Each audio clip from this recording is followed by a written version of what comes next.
¿Qué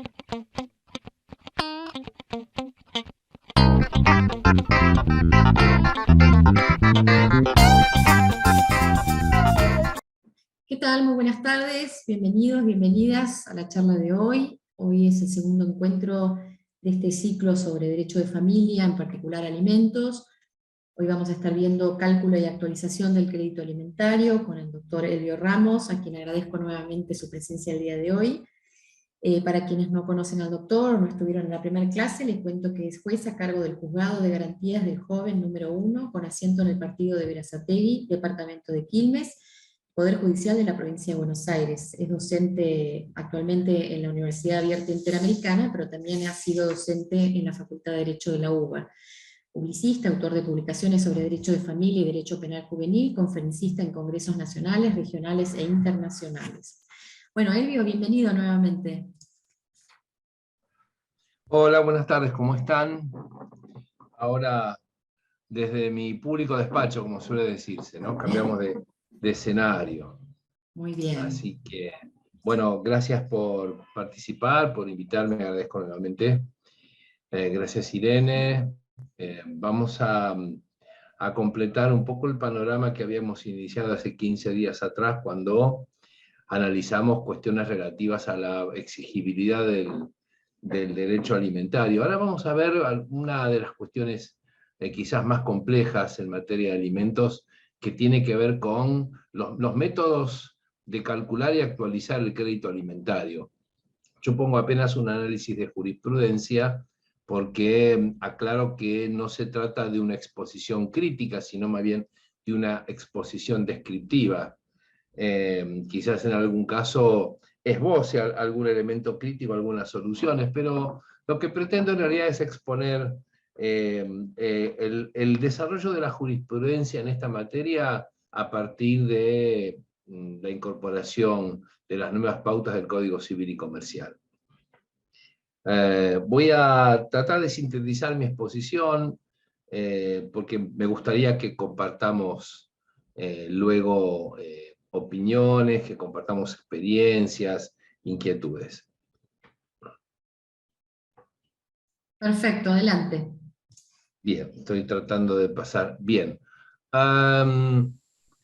¿Cuáles son los dilemas básicos que tenemos en la materia, ¿no? Digamos, yo me haré estas tres preguntas. ¿Cuál es el monto inicial de dinero para cubrir las necesidades del alimentado? ¿Cuál es el método de actualización del mismo ante procesos inflacionarios? ¿Y cómo se ajusta la cuota alimentaria a medida que el alimentado se desarrolla, crece, se introduce en el sistema educativo? Es decir, a medida que crece, ¿verdad? Y pasa de una etapa a la otra, del jardín de infantes a la primaria, de la primaria a la secundaria. Incluso sabemos que hoy por hoy los alimentos se pueden eventualmente prorrogar hasta los 25 años. Hay un fallo muy interesante que es el que en algún momento voy a referir, no este de Mar del Plata, pero hay otro de Mar del Plata de reciente publicación, que lo voy a invocar algunas veces y que merecería en realidad un análisis independiente de esta reunión, porque creo que encuentra el núcleo del problema que estamos viendo. En este caso dice, se encuentra admitido en forma unánime que el crecimiento de los menores hace presumir un aumento en los gastos de comida, traslado, educación, vestimenta, medicamentos, esparcimiento y todo otro rubro subsumible en el concepto de alimentos, hecho notorio que no requiere prueba concreta. Obviamente, no tenemos que demostrar que los niños crecen y que además a medida que crecen se complejiza su ingreso en la sociedad y se complejiza por otro lado los gastos, ¿sí? Aun cuando haya simpleza y claridad en esta frase que yo rescaté de un caso de Mar del Plata, sin embargo, no es tan pacífica. Detrás de esta frase no hay tanta paz para las cuestiones relativas a estas tres preguntas que acabo de hacer.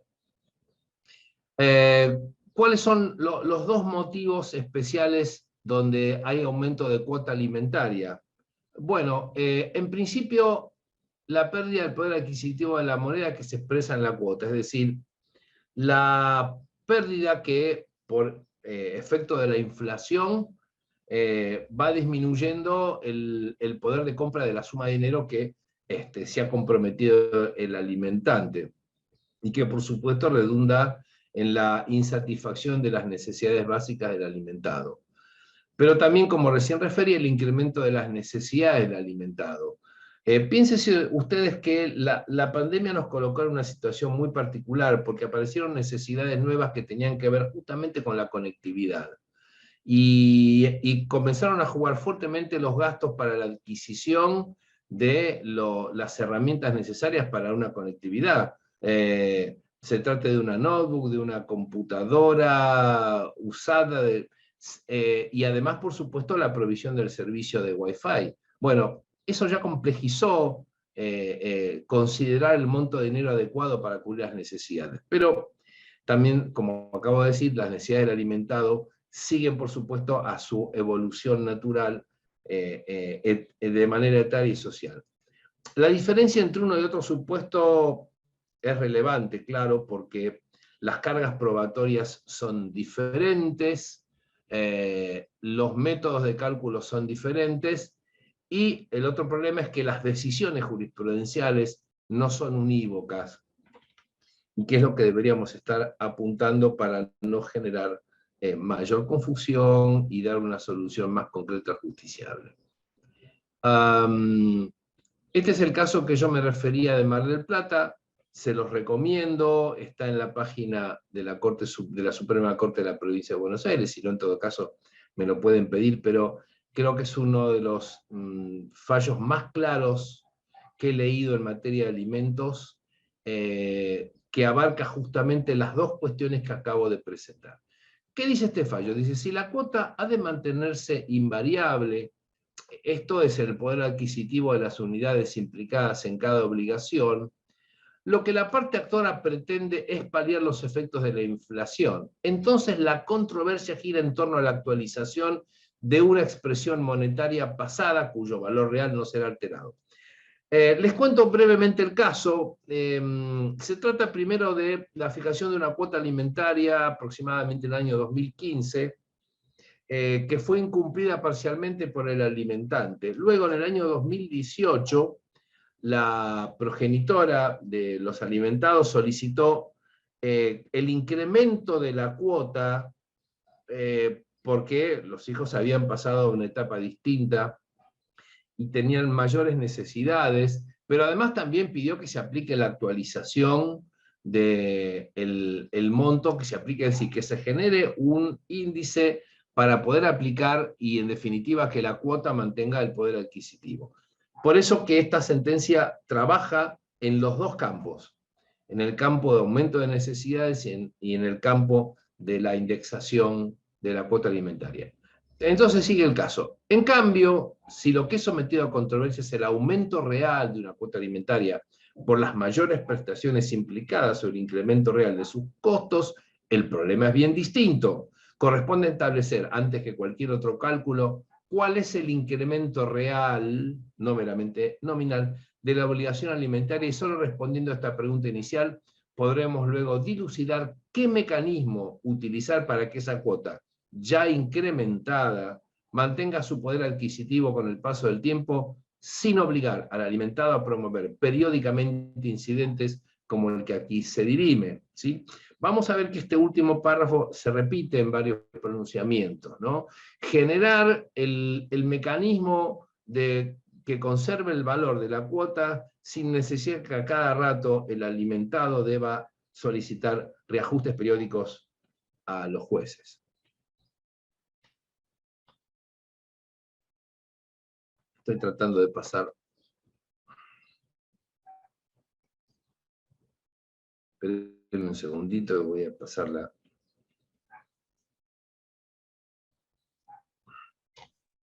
Elvio, por ahí si lo sacás de pantalla completa. Ahí está. Ahí está. Lo voy a... No, está bien. Lo que pasa es que aparte tengo acá el panel de control que quisiera sacarlo. Ahí. Perdón. Bien.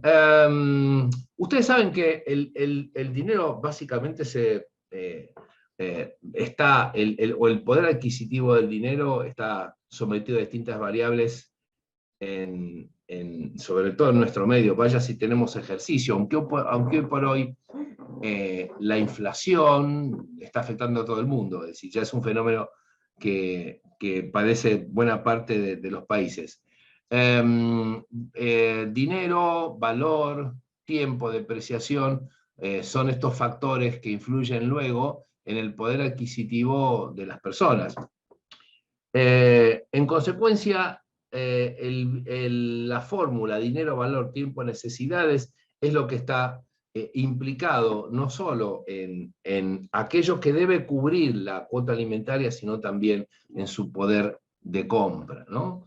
Sabemos que la inflación es un aumento generalizado y continuo del nivel general de precios de bienes y servicios. ¿Cómo se mide este incremento? A través del índice de precios al consumidor, esto que todos los meses esperamos dentro de los primeros 10 días de mes para saber qué es lo que pasó con nuestra situación económica y sobre todo con nuestros bolsillos castigados.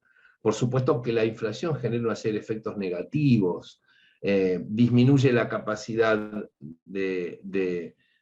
económica del sueldo, genera incertidumbre en los ahorristas, hay contracción de la inversión para generar nuevos puestos de trabajo. Bueno, todo esto que todos los días leemos continuamente. Por otro lado, tenemos la cuestión de qué se incluye dentro de la necesidad alimentaria. Y para eso vamos a repasar o vamos a ver algunos indicadores oficiales para saber por lo menos cuáles son las necesidades que debemos satisfacer.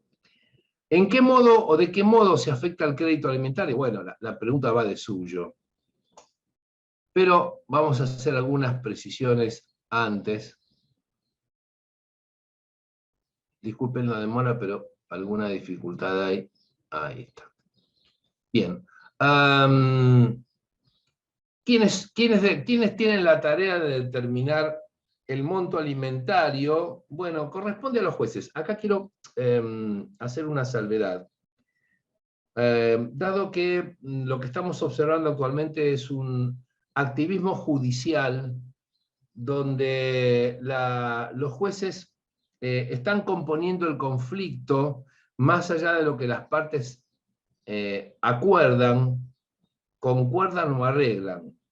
Es decir, por imperativo del Código Civil y Comercial, 707, 709, 710, los jueces, en procura de la tutela judicial efectiva, están modificando los acuerdos que realizan las partes y establecen sus propios parámetros para la fijación de la cuota alimentaria y para establecer los mecanismos de actualización. Vamos a ver algunos ejemplos concretos de esto.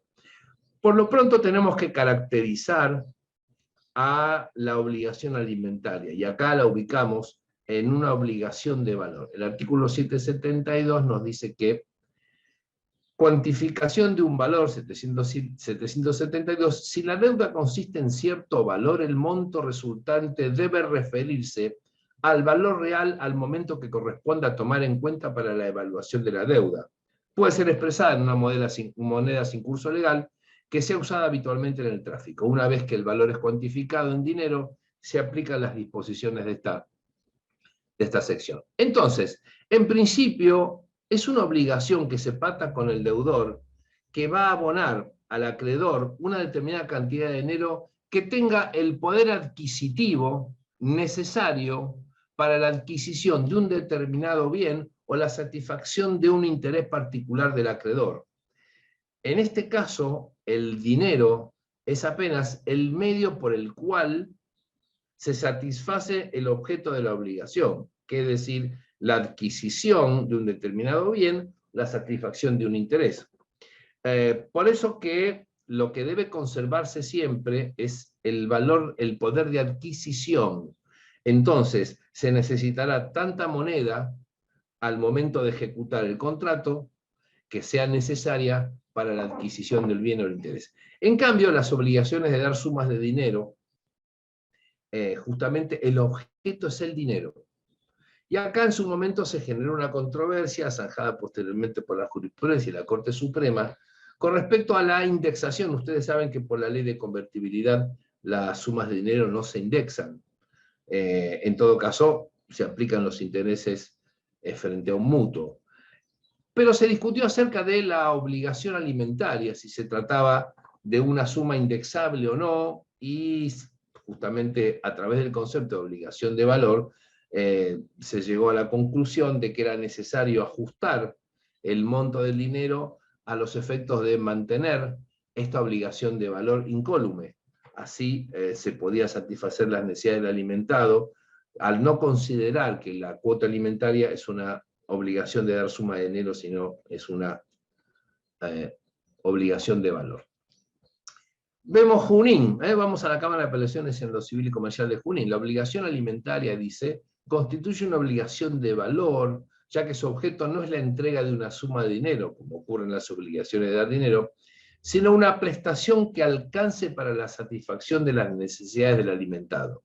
Tan es así que la prestación alimentaria puede ser cumplida en especie o mediante la entrega de una suma de dinero que alcance para cubrir las necesidades del beneficiario, pero que no constituye el objeto de la obligación, sino que es el modo de pago de la misma. Para fijar la suma de dinero erigida en modo de pago de la obligación alimentaria, debe tomarse en cuenta el costo real de las erogaciones a realizar para brindar a satisfacción las necesidades del alimentado. Creo que en este párrafo queda absolutamente esclarecida la naturaleza de la obligación alimentaria. ¿De qué manera ahora vamos a entrar directamente al análisis de los métodos de actualización, mejor dicho, las herramientas que se utilizan jurisprudencialmente para que esta deuda de valor, esta obligación de valor, se mantenga incólume? Tenemos mecanismos simples. Por ejemplo, vemos acá un porcentaje de los ingresos, ¿no? Acá un fallo de la Cámara Nacional Civil de la Nación, dice establecer una cuota como porcentaje de los ingresos del alimentante resulta un modo equitativo de corregir la cuota para ambas partes. Bueno, vamos a ver que algunos fallos no se contentan con esto, porque ustedes podrán decirme que si es un porcentaje, también quedamos sometidos a las oscilaciones de la actualización de los ingresos del alimentante. Por eso vamos a ver que se intenta corregir esta situación. Vamos a un caso de Viedma del 2019, que para mí es ejemplificador. Dice, en el artículo 660, el Código Civil Comercial reconoce que las tareas cotidianas que realiza el progenitor, que ha asumido el cuidado personal de las hijas, de los hijos, tienen valor económico y constituyen un aporte a su manutención. Por otro lado, la ley mira con más rigor a aquel progenitor que no solamente se desentiende de su obligación alimentaria, sino que además lo hace de las tareas de cuidado personal, porque dicho desentendimiento necesariamente recae sobre el progenitor conviviente, quien tiene la carga de satisfacer todas las necesidades económicas y afectivas de los hijos, supliendo la ausencia del otro, quien legalmente se encuentra obligado en igual forma. El ejercicio responsable de la paternidad no se reduce al pago puntual de la cuota alimentaria a través del descuento de haberes, sino que implica compromiso con la salud y las necesidades materiales y afectivas de los hijos, que no ha sido demostrado por el demandante, declarado rebelde en el juicio de alimentos. Por todo ello se fija una cuota alimentaria equivalente al 50% de los ingresos del demandado, agente policial provincial, con más asignaciones familiares y ayuda escolar si las percibiera, e igual porcentaje del sueldo anual complementario con un piso mínimo de 10.000 pesos, a lo que se agrega que deberá abonar el 50% de los gastos extraordinarios, los cuales serán requeridos por la madre. En este caso, la justicia aplica un monto que, si bien tiende a satisfacer las necesidades de los alimentados, evidentemente también está en la senda del rigor, ¿no? Un poco lo que vimos la reunión anterior, cuando los jueces establecían mecanismos para presionar al deudor alimentario, constreñirlo al cumplimiento de su obligación.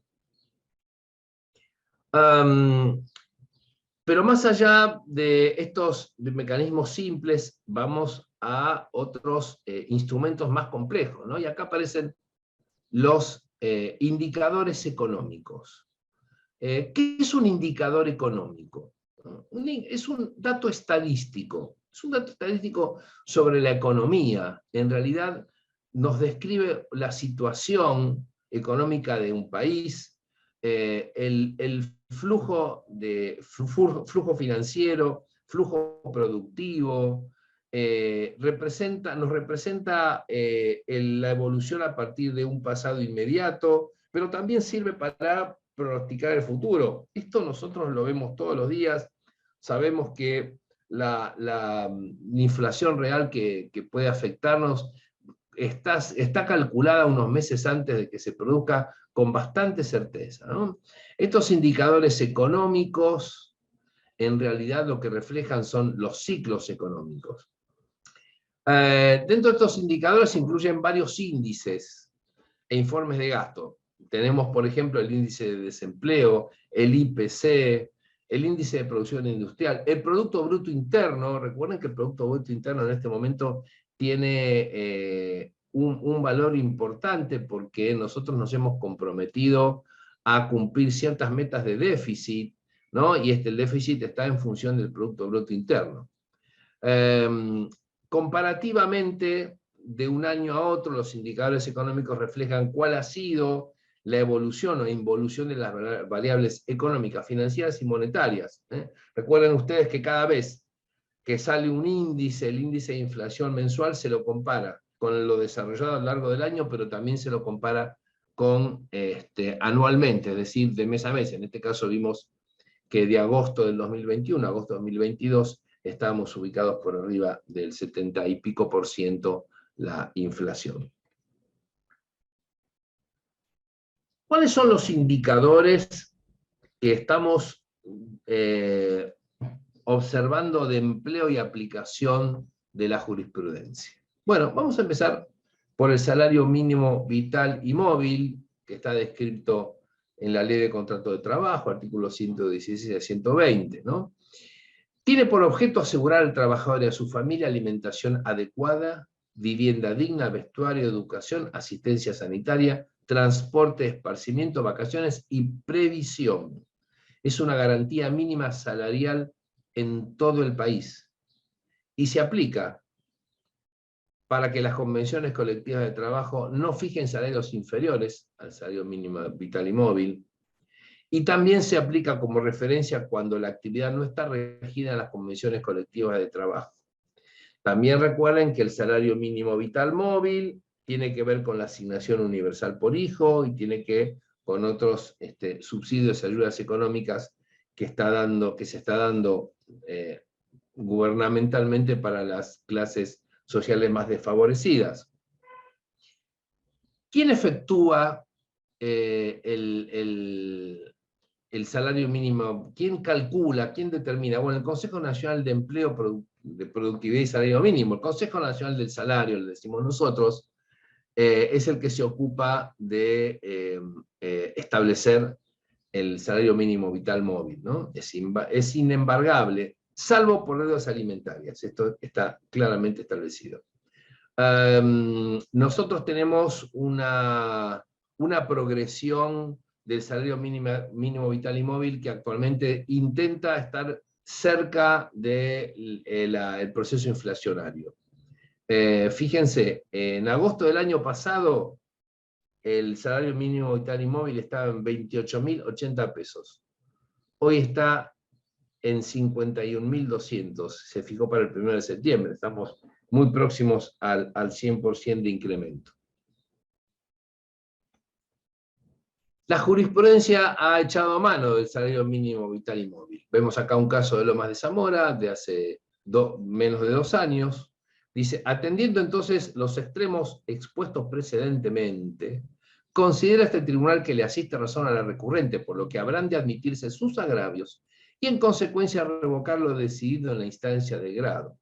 en función de la competencia positiva de la alzada y evaluando íntegramente los antecedentes que fueran señalados, estimamos que corresponde fijar la cuota alimentaria provisoria en el equivalente a 2 veces el importe asignado al salario mínimo vital y móvil, 33.750 pesos, según el decreto 610/19, con las más correspondientes a las asignaciones familiares y la subida de obra social y o prepaga, y lo necesario para solventar las facturas de luz, agua y gas del domicilio donde recibe la niña y su progenitora.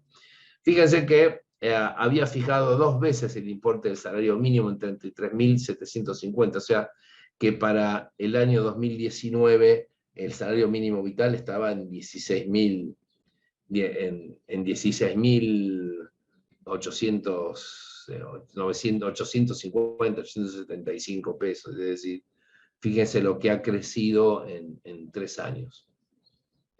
Y en una combinación de criterios entre ingreso, porcentaje de ingreso y salario mínimo vital móvil, se decidió, Cámara de Apelaciones Civil y Comercial de Salta, dice, se hace lugar parcialmente al recurso de apelación interpuesto por la actora contra la sentencia que dispuso que el demandado abone una cuota alimentaria a favor de su hija adolescente del 25% de sus ingresos como abogado, monotributista y empleado provincial, y en su lugar se eleva al 30% de sus ingresos como agente dependiente de la provincia, deducido los descuentos de ley con más el sueldo anual complementario y las asignaciones familiares que caben por dicha hija, siempre que al momento de su liquidación supere el monto correspondiente a un salario mínimo vital y móvil.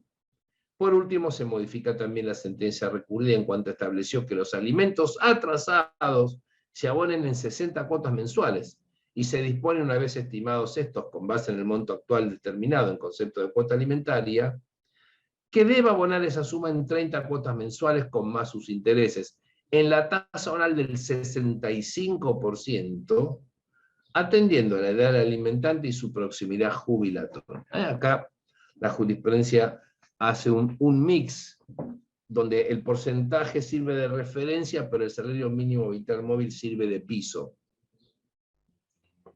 El índice de precios al consumidor, ¿no? Es uno de los índices más, con el cual tenemos mayor familiaridad. Es el índice que plasma el crecimiento de precios en bienes y servicios que se consumen dentro de un país en un tiempo determinado. Marca tanto la inflación como la deflación, ¿no? Es decir, la depreciación. Esto que nos llamó la atención que ocurre en Brasil, donde en realidad están bajando los precios de los productos. El IPC tiene relación directa con el poder adquisitivo, y por supuesto es el índice que más esperamos, ¿no?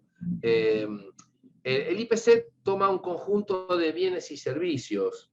En realidad está en relación a cuáles son los gastos que habitualmente en una región determinada del país se consumen.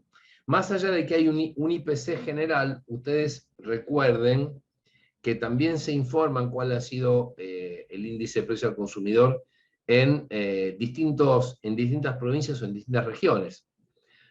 Hay un índice nacional, pero también hay índices regionales, Cuyo, Gran Buenos Aires, Noreste, Noroeste, Pampeana, Patagonia.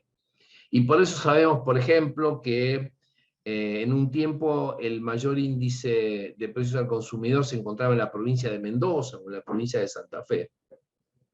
Creo que últimamente uno de los índices más altos lo registró la Ciudad Autónoma de Buenos Aires. ¿Cuál es la información que provee el IPC? Es clave, ¿no? Primero es la medida de inflación. A partir de ahí se determinan las políticas económicas, y vaya si lo sabrá el ministro Massa, ¿no? La cuestión de las obligaciones alimentarias, la tasa de interés, las remuneraciones. Por supuesto, aparece el poder de compra de los consumidores en un término especial. Por otro lado, podemos estimar las series económicas a precios constantes. Por eso, claro que nosotros hemos tenido una aceleración inflacionaria que estaba quizás fuera de los planes motivada por factores también externos, como ha sido la pandemia y la guerra entre Rusia y Ucrania, que afectó a insumos básicos. Piensen ustedes que antes de la crisis, el BTU, la unidad mínima de gas, estaba aproximadamente en 8 o 9 dólares, ahora pasó hasta arriba de los 60 dólares, si mal no recuerdo. Fíjense la desproporción que ha habido justamente por la falta de gas, y por supuesto esto genera un efecto cascada en otros insumos que dependen del gas para su producción. También, por supuesto, nos ayuda a analizar la evolución de un subconjunto de bienes y servicios. Ahora estamos con la cuestión de la quita de los subsidios a la energía, eso también va a tener impacto en el índice de precios al consumidor. La jurisprudencia también ha aplicado el IPC como método para mantener el valor de las obligaciones. Vamos otra vez, vamos a Entre Ríos, a la Cámara de Apelaciones Civil y Comercial Golego de Chuza, la primera. Dice: se admite el recurso de apelación interpuesto por la actora por sí y en representación de sus 2 hijas menores de edad, y se establece como cuota alimentaria a cargo del progenitor demandado a la fecha de la sentencia de primera instancia, 8 de noviembre del 19, la suma de 32.272 pesos con 50 centavos, con más un incremento semestral equivalente al IPC acumulado durante esos meses, comenzando en el mes de junio de 2020. La suma pedida por la actora a febrero del 2018 no puede ser considerada como un límite para el sentenciante, quien debió tener en cuenta su valor a la fecha de la sentencia, como así también su actualización, puesto que se trata de una deuda de valor. Fíjense que acá hay no solo una modificación de los términos de la sentencia de primera instancia, sino también una adecuación del pedido de la actora. Es lo que yo les comentaba antes de un activismo judicial que en procura de la tutela judicial efectiva está reajustando los términos del conflicto alimentario para que el monto resultante tenga la mayor adecuación a las necesidades del alimentado. Vamos a un fallo de la Cámara Nacional de Apelaciones en lo Civil, de la Nación, Sara J., que dice: corresponde que el alimentante abone a favor de su hijo de edad, menor de edad, una cuota alimentaria con una actualización semestral según el índice de precios al consumidor publicado por el INDEC. Esto es, por la flexibilidad de la apreciación de la prueba que tuvo en cuenta el juez al momento de fijarla, en donde considero, además del ingreso del alimentante, las actividades, formas y medios de vida del alimentado, según lo contemplado en el artículo 710 del Código Civil Comercial. Recordemos que el 710 impone la actuación de oficio de los jueces, la tutela judicial efectiva, el interés superior del niño, que siempre funciona como un principio general rector en cualquier materia o en cualquier asunto donde se encuentre involucrado un niño. Canasta básica alimentaria y canasta básica total son 2 niveles de análisis diferentes pero complementarios, ¿no? El INDEC establece la capacidad de satisfacción de necesidades alimentarias y no alimentarias que se consideran esenciales. Este indicador está compuesto, como yo les decía, por dos canastas complementarias. Primero está la CBA, canasta básica alimentaria. En este sentido se analizan un conjunto de alimentos y bebidas que satisfacen los requerimientos nutricionales, kilocalóricos y proteicos, ¿no? Esto tiene que ver, por supuesto, con los hábitos de consumo de la población de referencia. En este sentido, la canasta básica alimentaria, en función de los requerimientos nutricionales, no es lo mismo en la ciudad de Buenos Aires que en el norte del país o en el sur, donde hay otras costumbres alimenticias y otra necesidad kilocalórica. Sin embargo, se puede elaborar una canasta básica alimentaria general, es decir, con los elementos indispensables, independientemente del lugar donde se encuentren los hogares que han sido Luego está la canasta básica total. Acá se incluyen bienes y servicios no alimentarios. Ahora vamos a especificar un poquito más, ¿no? Tanto la CBA como la CBT no solo tiene fines estadísticos, también está implicada en las políticas sociales porque establece la línea de indigencia, es decir, la línea que se conoce como de pobreza extrema. La línea de indigencia establece si los hogares cuentan con los ingresos suficientes para satisfacer el mínimo de necesidades energéticas, proteicas, vestimenta y de servicios indispensables. La semana pasada UNICEF informó que cerca de 1 millón de niños en el país recibe una comida diaria, lo cual implica que están por debajo de la línea de indigencia y que están con dificultades nutricionales y kilocalóricas para poder tener un desarrollo adecuado a su edad. La canasta básica total, dijimos que además de los requerimientos alimentarios, calcula o integra con otros servicios, por ejemplo, vestimenta, transporte, educación, presta atención a los servicios también, el acceso a los servicios, agua corriente, luz eléctrica, el gas por red o el gas envasado, ¿sí?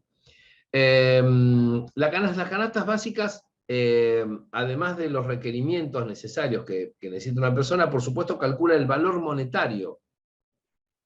¿Cuánto dinero se necesita para poder alcanzar el umbral mínimo para poder consumir las kilocalorías necesarias? Por supuesto, de acuerdo a la edad, el sexo, el nivel de actividad física.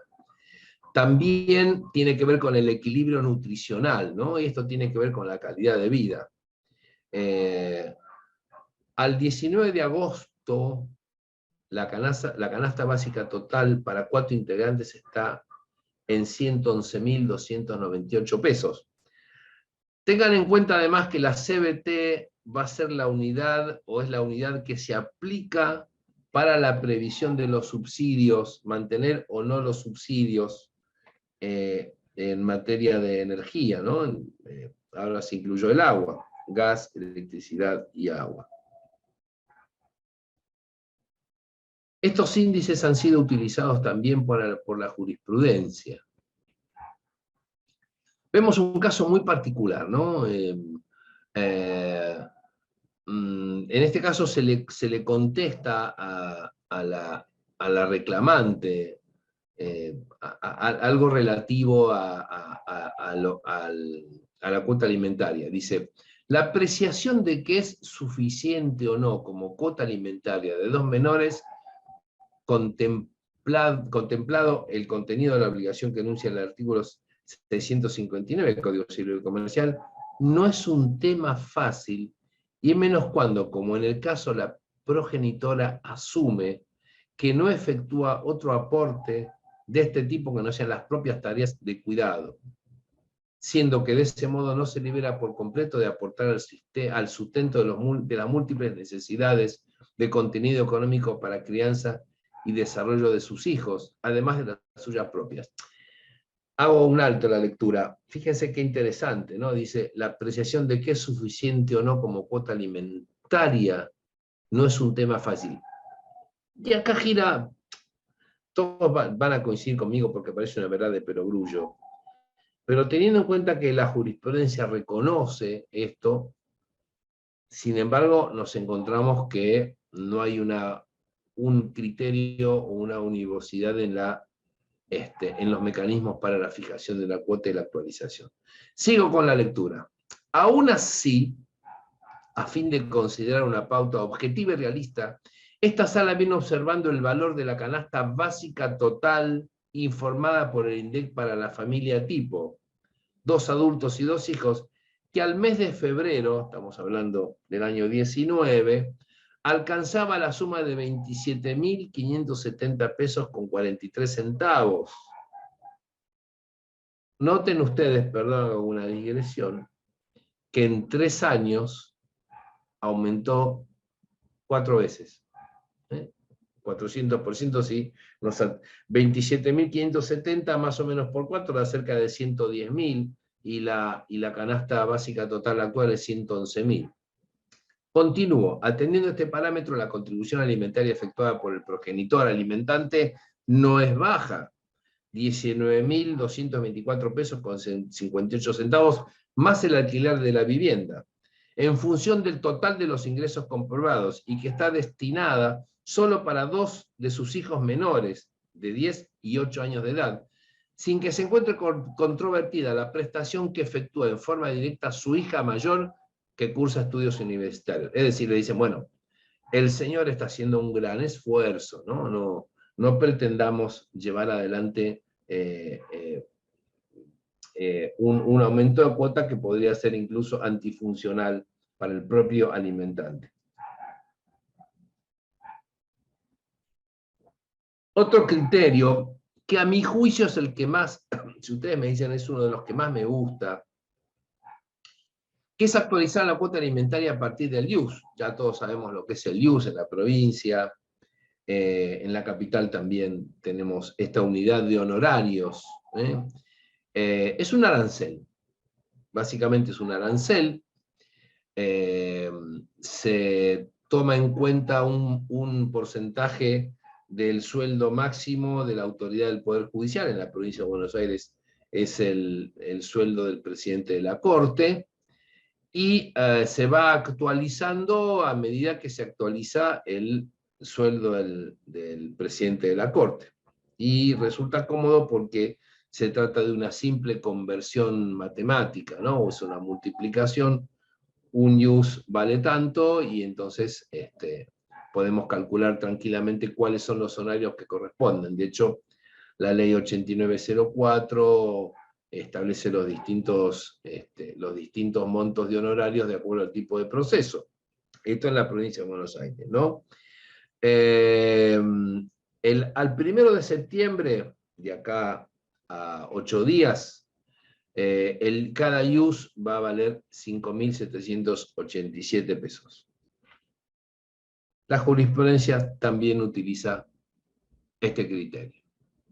A ver, vamos a Neuquén. Resulta ajustado a derecho fijar la cuota alimentaria en la suma de 5.950 pesos mensuales, suma que equivale a 5 IUS a la fecha del pronunciamiento de grado. Ahora, con una mensualidad establecida en un monto fijo, hay que prever que quedará desactualizada en virtud del proceso inflacionario que afecta a la economía de nuestro país, lo cual no solo afectará el interés superior del joven al verse privado de cubrir sus necesidades como consecuencia de la pérdida de valor real de la moneda, sino que también se generará un dispendio jurisdiccional innecesario al obligar al actor a iniciar un incidente cada vez que resulte necesario ajustar la cuota. Por tanto, deberá ser reajustada según la evolución del valor IUS, ya que se incrementa de forma relativamente proporcional a la marcha de la inflación y es de fácil contralor por los operadores de la justicia. Así, se confirma la cuota fijada en la sentencia de grado, pero convirtiéndola a una suma fija al valor IUS a la fecha del pronunciamiento y estableciendo su forma de actualización. En definitiva, estos alimentos quedaron fijados en 5 IUS. Esto sin perjuicio de que en su momento el alimentado solicite que se incremente el monto de los alimentos, pero por una cuestión de mayor necesidad del alimentado, que es lo que veíamos al principio. Lo que fijó acá la Cámara de Apelaciones en lo Civil, Comercial, Laboral y Minería de Neuquén es el método por el cual va a mantener el poder adquisitivo la cuota alimentaria. Vamos a otro método que se está imponiendo de alguna manera, que es relativamente complejo, pero se está utilizando de manera frecuente, sobre todo porque la ley de alquileres acude a este índice, ¿no? Es el conocido por RIPTE, o remuneración imponible promedio de los trabajadores estables. Es una remuneración promedio que tiene que ver con los aportes sujetos al Sistema Integrado Previsional Argentino, SIPA, que los trabajadores reciben bajo relación de dependencia y que tiene que ver con lo que ha sido declarado durante los últimos 13 meses al momento en que se calcula el RIPTE. ¿En qué interviene el RIPTE o para qué sirve? Bueno, primero el cálculo de la movilidad jubilatoria del régimen general del sistema del SIPA, ¿no? Así en teoría se tiene que mover el ajuste jubilatorio. También para el cálculo de las indemnizaciones por accidente de trabajo y en la actualización del valor locativo de los inmuebles. Lo que se conoce como el índice contractual de locación, que es RIPTE sobre el índice de precios al consumidor. El ICL lo proporciona el Banco Central. Se realiza cada 45 días, se realiza el cálculo del RIPTE, y para junio de 2022 la remuneración imponible se fijó en 141.281 pesos con 40 centavos.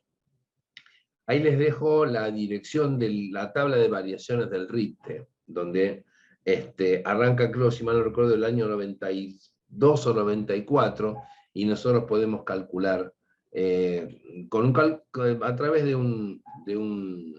una ecuación relativamente sencilla cuánto sería el valor, por ejemplo, de una indemnización por accidente de trabajo, teniendo en cuenta lo que ganaba el trabajador al tiempo del accidente. Y vamos a ver que se utiliza el RIPTE, comienza a abrirse paso. En el caso de Mar del Plata, que les comentaba, dice, habrá que indagar primero la fundabilidad del incremento pretendido, me refiero al incremento del valor real de la cuota, con relación a la cuota inicial que se pretende alterar, para recién luego determinar si el debate lo permite y el juez o jueza así lo considera pertinente, el parámetro de repotenciación con el cual incrementar nominalmente esa cuota aumentada con el paso del tiempo, de modo de mantener el valor económico de las sumas adeudadas y paliar el efecto que la inflación tiene en el poder de compra de las unidades monetarias debidas. Para lograr este último objetivo, algunos tribunales prefieren utilizar índices explícitos, como lo hace la Sala Segunda con el índice RIPTE, ver mi voto en causa tal, ¿sí? Bueno, ya ven que aparece como índice explícito, ¿no? Y en un fallo muy reciente de este mes, de este año, la Cámara Nacional de Apelaciones, la Sala H, aplicó también el RIPTE, aunque en referencia a la ley de alquileres. Dice, en el marco de un proceso en el que se determina una cuota alimentaria a favor del hijo adolescente de las partes, se establece que a los efectos de paliar las consecuencias nocivas de la inflación, la misma será incrementada anualmente según el método de cálculo e índice establecido por el Banco Central de la República Argentina para contratos de locación de inmuebles destinados a uso habitacional, establecido en el artículo 14 de la Ley 27.551. Ello, atento a que la pauta elegida por la magistrada de grado, consistente en aumentar la cuota alimentaria cada vez que aumenta la cuota del colegio al que asiste el adolescente, no es la más conveniente, puesto que tiene un límite temporal y además los montos resultantes podrían no compadecerse con los efectos que produce la inflación. Para así decidir, se tiene presente que en el crédito alimentario la cuota fijada debe mantener el poder adquisitivo, puesto que ello hace al interés superior de los niños, niñas y adolescentes. La justicia debe brindar soluciones a los justiciables de tal manera que sus pretensiones sean receptadas teniendo en cuenta la idea de justicia y equidad, pues lo contrario implicaría desechar la realidad socioeconómica. En síntesis, o en resumidas cuentas, vemos que no hay un criterio, hay un esfuerzo continuo de la jurisprudencia para tratar de mantener las necesidades del alimentado cubiertas dentro de lo posible. Sin embargo, la dispersión de criterios también afecta, sobre todo con la seguridad jurídica. Y yo creo que también influye cierto activismo judicial que buen criterio, con buenas intenciones, tratan de componer el conflicto individual, pero que está generando también cierta incertidumbre y cierta confusión en el justiciable, y hasta cierta imprevisibilidad en los resultados del proceso alimentario. Por eso conviene señalar o indicar o tratar de procurar una evolución de los índices de actualización que sean más uniformes de lo que estamos viendo. En todo caso, Irene, yo después les voy a mandar la sentencia de Mar del Plata, que hacía referencia, porque creo que hace el caso es muy interesante porque además hay dos votos encontrados a los efectos de cómo actualizar la cuota alimentaria, cómo reflejar las nuevas necesidades y cómo ajustar la cuota, que realmente es impecable el análisis y el debate que se genera, que yo creo que coloca la discusión en sus justos términos, y además se enfrenta a las posiciones que hoy por hoy vemos en la jurisprudencia en materia de conservación del valor adquisitivo de la cuota. Bueno, hasta aquí el panorama que les quería presentar. Ya ven que trata de ser lo más acrítico posible. Podría estar una hora más criticando los fallos, pero mi idea es exponer lo que está sucediendo como cierta tendencia dispersa y bueno, compartir con ustedes este panorama. Muchísimas gracias, Silvio. Sí, acá están preguntando el PowerPoint. El doctor, Sí. el primero lo compartió, calculo que este también hará lo propio, Sí. justamente por la riqueza en la jurisprudencia, ¿no? Que los ayuda tanto en sus escritos. Así que yo puse ahí un Admito que link. tuve que recortar la exposición porque si no íbamos a estar... hay otros fallos que son muy interesantes, pero prefería hacer un pantallazo federal. Vimos casos de Salta, vimos casos de Neuquén, vimos casos de La Pampa, casos de Entre Ríos, ¿no? Una visión un poquito más federal, pero como dirían en mi barrio, es para ser dulce en esta materia y Sí, para seguir claro, aportando la confusión general. claro. Bueno, entonces sí, les vamos a hacer llegar, y tanto el PowerPoint como el fallo este que menciona el doctor de Mar del Plata, que es tan rico, ¿no? En todos sus párrafos. No sé si tienen alguna consulta, aprovechen si quieren traer alguna consulta práctica o alguna cuestión sobre el tema alimentos. Están saludando y felicitando por la charla. Muchísimas gracias.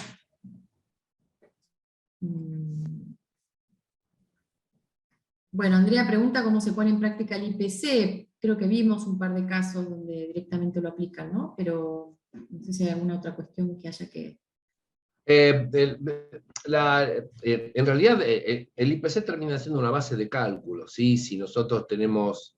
el IPC va a ser acumulativo, ¿sí? Los fallos que vimos era semestral. Imaginemos una constante inflación del 5% mensual, en 6 meses tenemos un 30%, entonces esto se aplica a la cuota a partir de que queremos calcular. ¿Cuál es el problema de utilizar el IPC? ¿Qué creen ustedes que cuál es el problema? Yo creo que el IPC genera una situación de injusticia, sobre todo cuando el alimentante es asalariado y sus propios ingresos no siguen esta pauta. Está bien que en este momento se está llegando a una situación en la cual se trata de acompañar las actualizaciones salariales de acuerdo a la inflación, pero sabemos que no siempre ha sido así. De hecho, creo que es una época muy particular. En general, los sueldos se atrasan. En consecuencia, al alimentante le cae al IPC, pero él a su vez no tiene sus ingresos actualizados al IPC, lo cual puede dar lugar a una injusticia en los ingresos, ¿no? Porque el IPC es un índice real, no es un cálculo promedio como el RIPTE, o incluso la canasta básica, sino que el IPC es una radiografía constante de lo que ocurre con las variables económicas. Y los sueldos no suelen seguir el IPC. Así es. Acá consultan en un caso que ya tiene sentencia de divorcio, con los alimentos acordados y en cumplimiento, ante un despido laboral del alimentante, ¿la excónyuge puede reclamar un porcentaje o no le corresponde nada?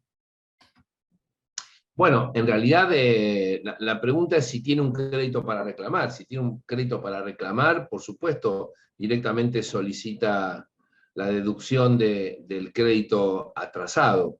Ahora, si la pregunta es otra, frente a un despido, a ver, el señor cumple con la cuota alimentaria, lo despiden y le dan una indemnización acorde. La pregunta es, ¿puedo embargar una suma resultante equivalente a las cuotas que debería abonar en el futuro?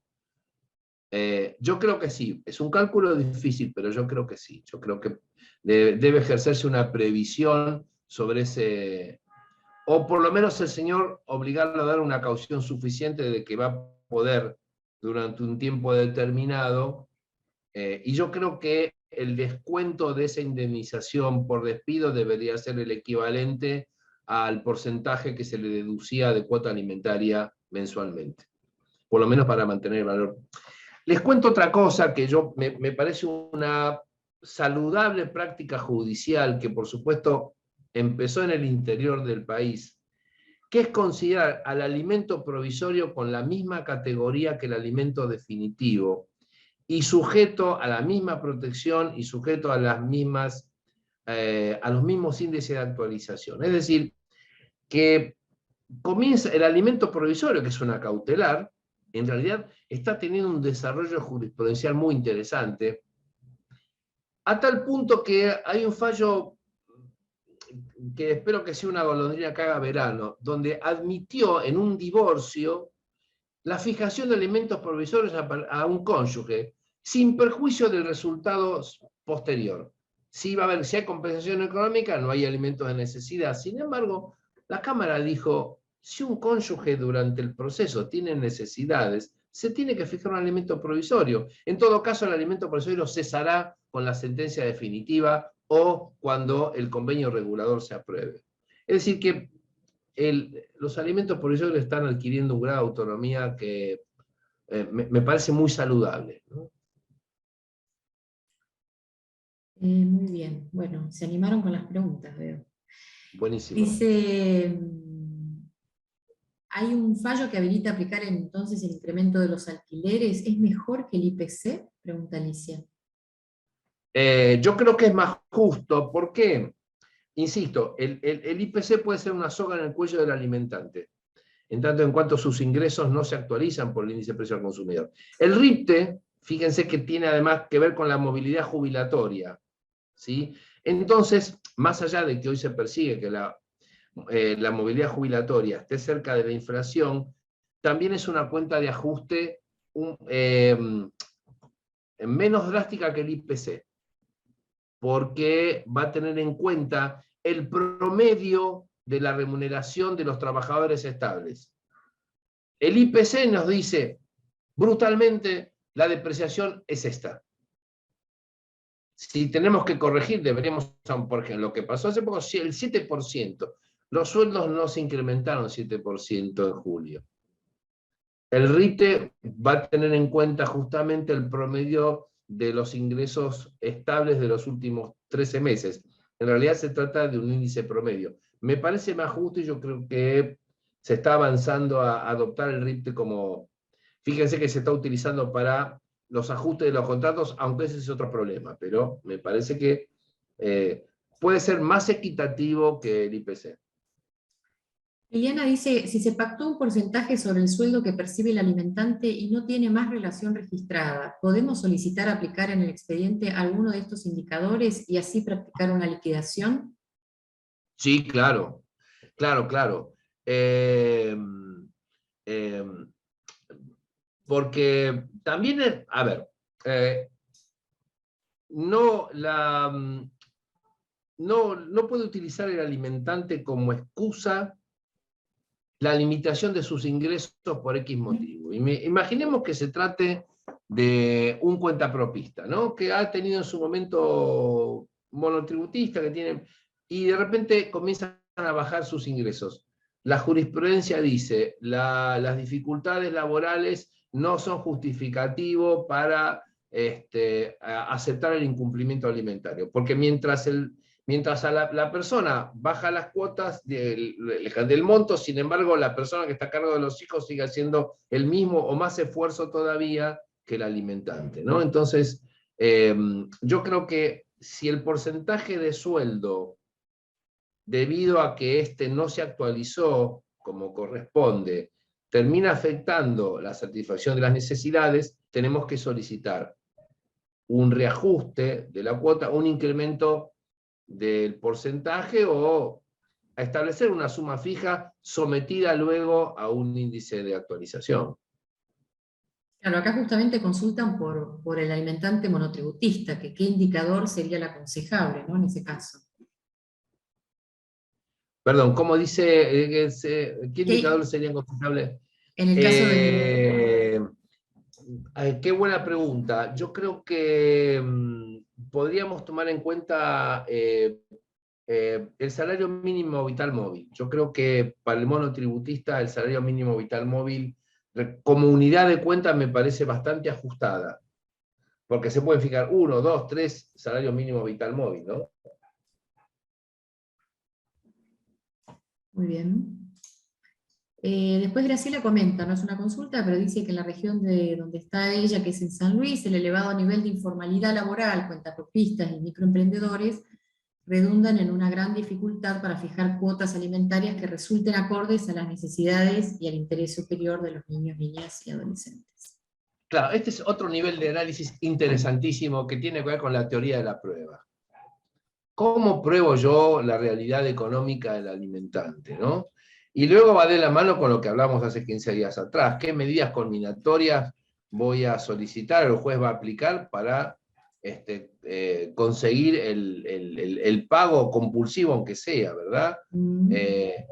Pero acá hay otra cuestión técnica muy interesante, que es cómo pruebo lo que efectivamente ingresa, ¿no? Porque normalmente en cuentapropistas o con informalidad laboral, la prueba va a ser indiciaria. Nosotros no tenemos un recibo de sueldo o una declaración de ganancias, ¿verdad? Yes. Si tengo que actualizar la cuota semestralmente por IPC, ¿cómo realizo el cálculo? ¿Considera que los alimentos... Perdón, creo que es doble Sí, la pregunta. Dice, sí. ¿considera que los alimentos devengados durante el proceso, es decir, la diferencia entre la cuota definitiva y la provisoria, deben actualizarse? Absolutamente. Si no se fijó el mecanismo de actualización, sí, la diferencia tiene que actualizarse, sin ninguna duda, porque además la cuota es retroactiva a la presentación de la demanda o a la intimación efectiva 6 meses antes del inicio de la demanda. Y además el alimentante sabe que esto va a ocurrir, porque el alimento provisorio es un pago a cuenta del total, ¿no? Entonces ya sabe que en algún momento dado, esto debe ajustarse, debe ajustarse. Yo incluso como alimentante me adelantaría a los hechos y ya pactaría por lo menos un método de actualización, más allá de que trataría de que el proceso sea lo más expedito posible, ¿verdad? Acá el tiempo no beneficia al alimentante. Claro, Graciela dice, en algunos casos se fijan porcentajes del salario mínimo vital y móvil y en la mayoría, lamentablemente, sumas fijas que terminan resultando irrisorias con la inflación y obligan a promover cuotas de actualización. Claro, por eso vimos que la jurisprudencia dice, utilicemos este índice para evitar que el alimentado a cada rato esté pidiendo actualización. Es cierto, el salario mínimo vital y móvil es una referencia para aquellos que no tienen ingresos estables. Si hay ingresos estables, yo creo que lo mejor es un porcentaje o una suma fija y, por ejemplo, el RIPTE. Y, por ejemplo, la canasta básica total. La canasta básica total es una buena referencia. Sigue siendo un cálculo promedio, pero sigue siendo una buena referencia. Ayer con mis alumnos de familia les sugerí que practiquemos un cálculo de gastos con distintos rubros, ¿no? Teniendo en cuenta el sueldo promedio actual en 90.000 pesos, llegamos a una suma cercana al 30% de los ingresos. Ahí todos contribuyeron más o menos cuál podría ser el promedio de gastos, habitación, vestimenta, alimentación, y consideramos que podríamos aplicar en este sentido la canasta básica, se aproximaba bastante al porcentaje de la canasta básica. Dice, además, una consulta, ¿se descuenta además del sueldo el aguinaldo, bonos, siempre debe estar incluida en el recibo de sueldo? Por ejemplo, cuando la empresa paga viáticos, ¿corresponde sacar un porcentaje y sumarlo a la cuota alimentaria? Sí, ya está, eso ya está resuelto jurisprudencialmente. Sí. El pago de viáticos implica los ingresos. Pero a ver, esto también tiene que ver con cómo es el acuerdo, ¿verdad? Normalmente todos los ingresos del alimentante concurren al pago de la cuota. No hay sumas deducibles, ¿no? Incluso a veces se pretende deducir del sueldo algunos créditos que haya tomado el alimentante. Bueno, es tu problema. En realidad lo que se toma en cuenta es, en principio se tomaría el sueldo neto con los descuentos de ley, eso sí, los descuentos de obra social y de jubilación, pero a partir de ahí todo ingreso forma parte, digamos, de la prenda común del alimentado, ¿no? Por utilizar una figura retórica, pero sí, sin duda, entra viático, todo el porcentaje. En algún momento hasta se habló de si la propina, el laudo, la propina también ingresaba, por supuesto. Forma parte del cálculo del ingreso del alimento. Porque no es el rubro, sino es el ingreso total del alimentante. Muy bien. Bueno, acá Silvana vuelve sobre la pregunta de cómo digamos, si tiene que actualizar la cuota semestralmente por el IPC. ¿Cómo lo Silvana, hace? es relativamente sencillo. Si vos tomás una base de cálculo de 1.000 pesos en marzo, bueno, estamos en agosto, arranquemos de febrero, tuvimos una progresión del 4, el 5, el 5, el 6, el 7, o sea, estamos prácticamente cerca del 32%, ¿no? Entonces, a la suma a febrero del 2022, le tenés que aplicar la suma del índice del IPC. En este caso, si es un 32%, de 1.000 pesos pasábamos a 1.300. Yo estoy calculando a ojo de buen cubero cuál ha sido la progresión del IPC. El IPC es el índice de inflación. Básicamente es esto. Para el mes de julio, 7,2, ¿verdad? El mes pasado dio 6 y pico, se calcula que el de agosto va a dar también 6. Entonces, tenemos a lo largo del año un deterioro, digamos, un IPC que llegó a un deterioro del 46%.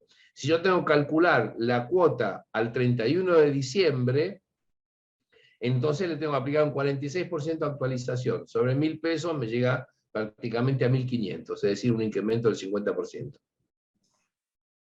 Muy bien. Bueno, la pregunta es si el sueldo del alimentante creció, se ajustó, porque entonces corremos el riesgo de cierta confiscación, ¿no? Claro. O mejor dicho, forzar a un incumplimiento o una imposibilidad material de cumplimiento. Exacto. Raúl trae un tema, bueno, había pedido la mano, pero yo trato de que sean preguntas por escrito para que no se hagan muy largas. Él pregunta sobre la cuota que es obligado el abuelo cuando el padre del menor falleció, ¿no? Puede hablar del pago de alimento de un padre muerto que quieren cobrar al abuelo. Consulta. A ver, yo preguntaría, nosotros tenemos, digamos, dos fuentes de reclamo. Primero, la que surge del alimento entre parientes, donde falta un progenitor y entonces le solicito al ascendiente los alimentos necesarios para la subsistencia. Pero otro caso es la situación del artículo 668, donde establece que ante dificultades, obstáculos que tenga el alimentado para percibir de parte del alimentante la cuota, podrá solicitarse a los ascendientes Es decir, reclamar a los abuelos, ¿no? Son dos fuentes diferentes. Si acá me dicen que falleció un progenitor, suponemos que si se trata de un alimentado menor está a cargo de la progenitora, pongamos por caso, se le va a exigir que pruebe la necesidad. En cambio, en el 668 la necesidad no hace falta probarla, porque los menores, respecto a sus progenitores, siempre necesitan. ¿Se entiende esto? Porque los abuelos en el 668 van en lugar del padre, como decían los romanos, in loco parentis. De hecho, tienen derecho a repetición contra el progenitor incumplidor de la cuota alimentaria. En cambio, cuando los alimentos son alimentos entre parientes, no, eso, el obligado es el ascendiente, pero por supuesto la cuota de alimentos estará limitada a las necesidades básicas del alimentado, que son habitación, vestimenta, alimentación, salud en los gastos horarios y educación si es menor. En cambio, en la responsabilidad parental son integrales, porque además de todo esto, la salud no tiene límites, se incluye el esparcimiento e incluso los gastos de colocación, ¿no? Así que no, hay una diferencia importante en cuanto a la extensión y en cuanto a la calidad de los alimentos de entre parientes y los que derivan de la responsabilidad parental. Perfecto. Creo que esta es la última consulta. Si una cuota alimentaria provisoria es pagada sin su actualización fijada, ¿se puede intimar mes por mes a que cumpla vía judicial? Y si no lo hace, denuncia penal, más medidas cautelares, ¿alguna otra cosa más recomendable? Yo creo que, dice cuota, los alimentos provisorios ya tenemos que solicitar en este momento de procesos de infracciones agudos, hay que pedir la actualización. Se fije una cuota alimentaria, por ejemplo, el 70% del alimento reclamado y que se ajuste o un porcentaje de los ingresos, o ya prever esto, porque me imagino que debe ser muy cansador ir todos los meses a pedir que se ajuste la cuota, que esto sea automático, ¿no? Ahora, una cosa es un mecanismo de actualización para conservar el poder adquisitivo y otra cosa es lo que yo hago contra el incumplidor, ¿sí? Corre por dos cuerdas diferentes. La denuncia penal, bueno, hay es un tema muy interesante discutir cómo se está aplicando la ley 13.944. Si bien todavía es tímida, hay una tendencia a penalizar al incumplidor alimentario. Antes los jueces penales se sacaban el problema de encima, intimaban al incumplidor, el tipo pagaba 1 o 2 cuotas y ya sobreseía. No, ahora los jueces están actuando con mayor severidad. Es decir, están diciendo acá el incumplimiento, el delito no queda cubierto, no queda desincriminado porque el alimentante regularice su situación. Ya está, el delito se agotó con el incumplimiento alimentario. Y en este sentido, la doctrina y jurisprudencia mayoritaria dice que no hay que probar la necesidad o que sufrió necesidades, porque también esto podría confluir en el abandono de personas, y no es lo que persigue la 13944. Es un delito formal, ¿no? Que se agota, es un delito instantáneo formal, que se agota con el incumplimiento. Bueno, acá reiteran la consulta de si se puede actualizar con el salario vital y móvil en la medida que en cada mes aumenta, o sea, un incremento mensual, ¿no? No leí, a ver, estoy siguiendo las... La consulta es ¿Cómo, de... Perdón, porque me cómo, llegó a mí nada más, está mandado ah, directo, sí. ¿Se puede actualizar con el salario vital y móvil en la medida que en cada mes aumenta? En este momento parece saludable el salario mínimo vital y móvil. En un sistema más justo sería un buen índice, pero tratando de ser lo más aséptico posible, hoy por hoy el salario mínimo vital y móvil es una herramienta política. en los mecanismos de actualización, en este momento, por suerte, por presión de los gremios, el salario mínimo vital se está actualizando en función de la inflación, ¿no? Está tratando de aproximar. En este momento es un método saludable, pero cuidado, que yo elija un método de actualización ahora no significa que después lo cambie cuando este índice no refleja la potenciación de la cuota alimentaria. No me caso con un índice. Puede ser conveniente y después modificarlo por otro. Así es. Vamos con la última y te liberamos, Silvio.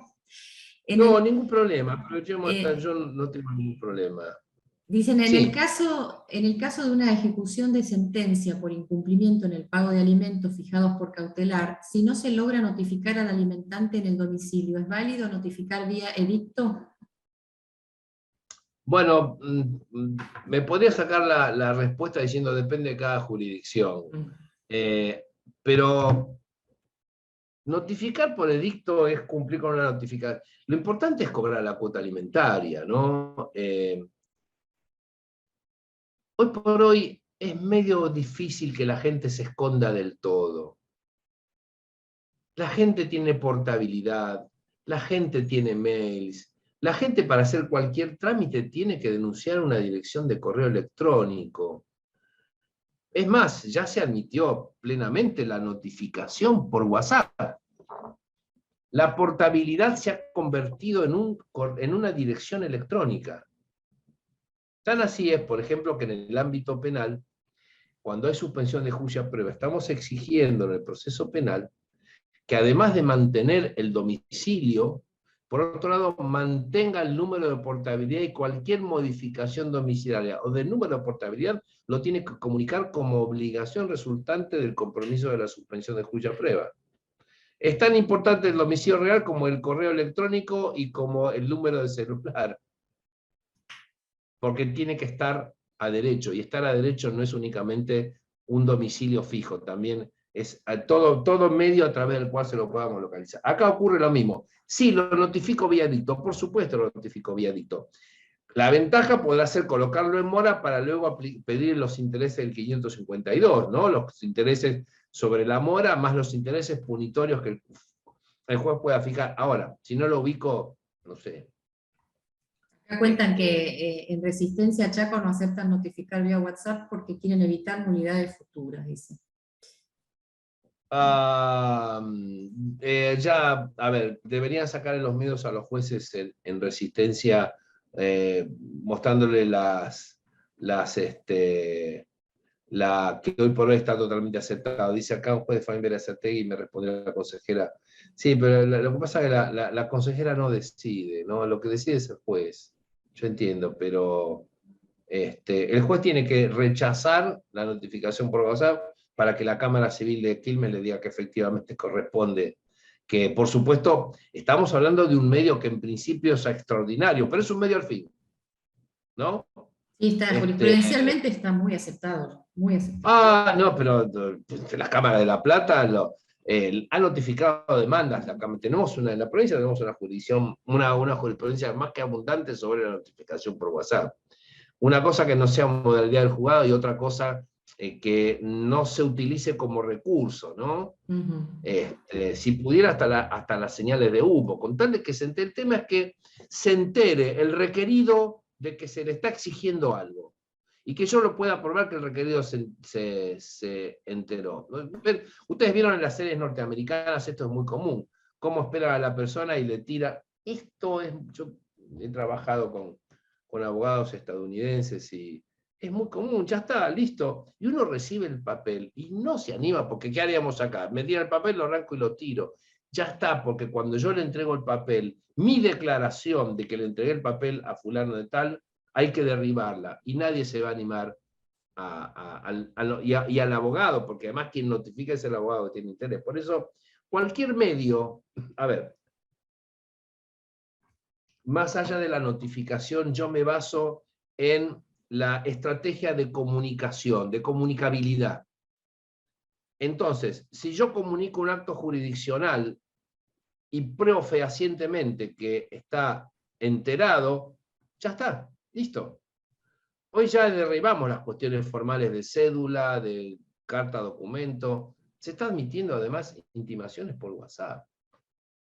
Reclamos de deudas por WhatsApp, y si se acredita ya es suficiente. Entonces, cuando hablamos de la percepción de la cuota alimentaria, no podemos decir que no es modalidad del juzgado, porque la modalidad del juzgado sería ir a buscar al incumplidor alimentario y hacerlo de oficio que pague, porque eso lo dice el Código Civil y Comercial, eso lo dice el artículo 27 de la Convención de los Derechos del Niño, y también lo dice la conciencia, ¿no?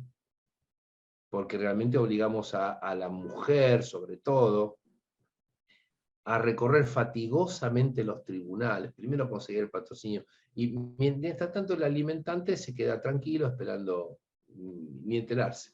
Seguro. Entonces, yo insisto en algo, somos una sociedad demasiado tolerante al incumplidor alimentario, y es hora de que esto comience a terminar, por así decir. Sí, sí. Sea el principio del fin. Seguro. Bueno, acá cuentan que en Mendoza, más prolijos, hicieron una acordada y donde le dan validez a las notificaciones electrónicas por WhatsApp, ¿no? Sí, ahí totalmente. zanjaron el problema bueno, rápidamente. Sí, pero ahí tenemos una mentalidad. Mendoza tiene una mentalidad muy progresiva. Mendoza ha sido de las primeras provincias que en materia de incumplimiento alimentario incluyó la ley de violencia local, ¿no? Diciendo esto, el incumplimiento alimentario es una violencia económica, de las peores. Y por eso llevó el reclamo alimentario a un paso más, ¿no? De ahí que hasta se han aplicado arrestos en Mendoza, porque la propia ley de violencia doméstica mendocina autoriza a los jueces a aplicar arrestos. Bueno, que fue lo que charlamos la clase pasada, ¿no? Que vimos. Claro, como la ley de San Juan, por ejemplo, ¿no? La ley de San Juan, que es una de las más modernas, es bastante proactiva en eso, y le da a los jueces bastante instrumentos para... si yo, por el diálogo de fuentes, tengo el reclamo alimentario más la ley de violencia, ya tengo un arsenal muy importante para constreñir al alimentante a que cumpla la obligación o que sufra. Como dijo la jurisprudencia de la Cámara de La Plata, el 553 es para que sufran. Es así. No es una amenaza, es una manera de generarle una molestia y un perjuicio al alimentante. Así es, ahí ponen la ley, el número de Código Procesal de Familia y Violencia Familiar en Mendoza, la 9120. Bueno, Elvio, muchísimas gracias, ha sido un placer escucharte estas dos clases, muchísimas gracias. Gracias, un placer para mí compartir estas ideas con colegas, insisto en esto, ¿no? Llegar a una realidad y comenzar a generar un movimiento para socialmente hacer un gran reclamo sobre el incumplimiento alimentario. Piensen que de 10 mujeres, 6 no están recibiendo la cuota alimentaria que corresponde a sus hijos. Por eso la importancia de estas charlas y los tips que has dado y la jurisprudencia que has traído, ¿no? Que trae luz a nivel federal de qué es lo que se está haciendo para poder revertir esta situación. Bueno, muchísimas gracias a todos por participar, nos reencontramos en próximas charlas. Gracias, Elvio, estás invitado a participar cuando quieras. Por favor, nos volveremos a encontrar en otra oportunidad, quedaron algunos temas pendientes y si alguna vez quieren tratamos el tema penal también, ¿no? Perfecto, cómo no. Muchísimas gracias y buenas tardes para todos y todas. Chau, chau. Gracias por prestarme atención. Muchas gracias. Hasta luego, Elvio, gracias.